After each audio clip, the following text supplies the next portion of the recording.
स्वागत है आपको हमारे YouTube channel truck horror diaries में।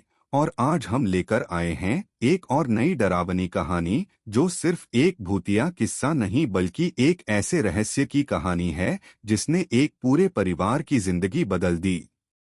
यह घटना उत्तर प्रदेश के बरेली के एक आर्मी कैंटोनमेंट के पुराने क्वार्टर में घटित हुई थी। भारत में आर्मी कैंटोनमेंट की परंपरा बहुत पुरानी है, जो अंग्रेजों के समय से चली आ रही है, जहां सैनिकों और उनके परिवारों के रहने के लिए अलग कॉलोनियां बनाई जाती थीं। इसी तरह के एक कैंटोनमेंट में सचिन नाम के व्यक्ति के मामा को आर्मी क्वार्टर मिला था। सचिन उस समय केवल 8 साल का था और अक्सर छुट्टियों में अपने मामा के घर जाया करता था। मामा के परिवार में उनकी पत्नी और 6 बच्चे थे, विशाखा, सरोज, सुधांशु, अनंत, शोभा और सबसे छोटा सुमित। शुरुआत में सब कुछ सामान्य था, लेकिन उस क्वार्टर में शिफ्ट होने के लगभग 1.5 महीने बाद अजीब घटनाएं शुरू होने लगीं। एक दिन सचिन की मामी चाय बना रही थीं और जैसे ही वह थोड़ी देर के लिए मुड़ी, हीटर में अचानक आग लग गई। उन्होंने सोचा शायद शॉर्ट सर्किट हुआ होगा, इसलिए बात को नजरअंदाज कर दिया। अगले ही दिन जब उनकी बड़ी बेटी विशाखा पानी भरने के लिए बाथरूम में गई, तो जैसे ही उसने टब को छुआ उसे जोरदार बिजली का झटका लगा। हैरानी की बात यह थी कि जब उसकी मां ने वही टब छुआ तो उन्हें कुछ महसूस नहीं हुआ। धीरे धीरे ऐसे हादसे बढ़ने लगे, कभी किसी का हाथ कट जाता, कभी रसोई में रखी चीजें अपने आप गिर जाती और घर में हर दिन कोई न कोई छोटी दुर्घटना होने लगी।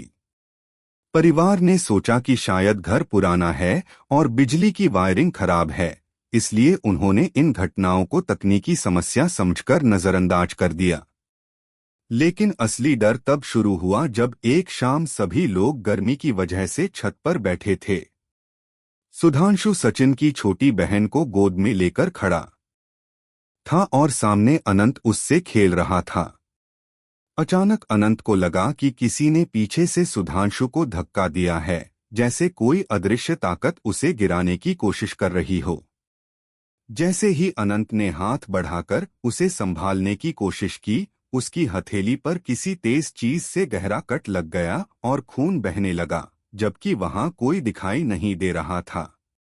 बच्चों ने बताया कि उन्होंने किसी साए जैसी आकृति देखी थी, लेकिन बड़े लोगों ने इसे बच्चों की कल्पना समझकर टाल दिया।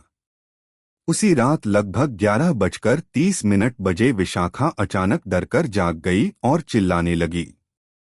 उसने बताया कि उसने कमरे में एक औरत को पंखे से लटका हुआ देखा है। सबने इसे बुरा सपना समझा, लेकिन तभी कमरे का पंखा अचानक बंद हो गया और उसकी पंखुड़ियां ऐसे घूमने लगीं जैसे कोई उन्हें हाथ से घुमा रहा हो।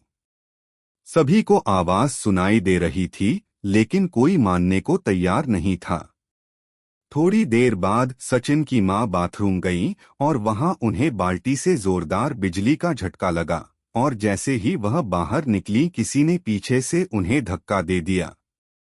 सचिन जब अंदर गया तो उसे बाथरूम के कोने में दीवार की तरफ मुड़ी हुई एक काली परछाई दिखाई दी और वह डरकर भाग आया। परिवार ने सोचा कि सुबह पंडित बुलाकर पूजा करवाई जाएगी, लेकिन जब मामा को फोन पर बताया गया तो उन्होंने इसे गलतफहमी कहकर नजरअंदाज कर दिया। कुछ दिनों बाद मामा छुट्टी लेकर घर आए।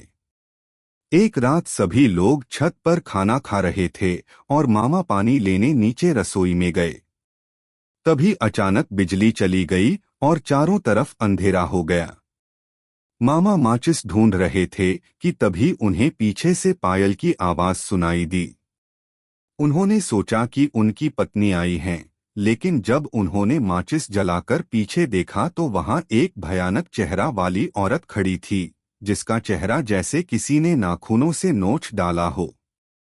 यह देखकर मामा डर गए और तुरंत ऊपर भाग गए, लेकिन उन्होंने परिवार को कुछ नहीं बताया क्योंकि वह नहीं चाहते थे कि सब घबरा जाएं। उन्होंने अगले दिन चुपचाप दूसरे क्वार्टर के लिए आवेदन कर दिया, लेकिन उससे पहले ही उन्हें ड्यूटी पर वापस जाना पड़ा। और फिर वह घटना हुई जिसने इस कहानी को हमेशा के लिए डरावना बना दिया। एक सुबह घर में चाय बन रही थी और बच्चे कमरे में सो रहे थे। अचानक चाय से भरा बर्तन अपने आप हवा में उठा और उबलती चाय छोटे सुमित पर गिर गई। उसे तुरंत आर्मी अस्पताल ले जाया गया। परिवार पूरी तरह टूट गया था। अगले दिन सुमित की मां ने बताया कि अस्पताल में एक अजीब बाबा उनसे मिले और उन्होंने कहा कि तुम्हारा बेटा सिर्फ 3 दिन का मेहमान है, जल्दी इस घर को छोड़ दो वरना तुम्हारे परिवार में एक और मौत होगी। उस समय किसी ने उनकी बात पर विश्वास नहीं किया, लेकिन ठीक 3 दिन बाद सुमित की मौत हो गई। इस घटना ने पूरे परिवार को झकझोर दिया। मामा ने तुरंत वह क्वार्टर छोड़ दिया और अपने परिवार को अपने साथ पोस्टिंग पर ले गए। बाद में पता चला कि उस क्वार्टर में जो भी परिवार रहने आता था वह 3-4 महीने से ज्यादा वहां टिक नहीं पाता था।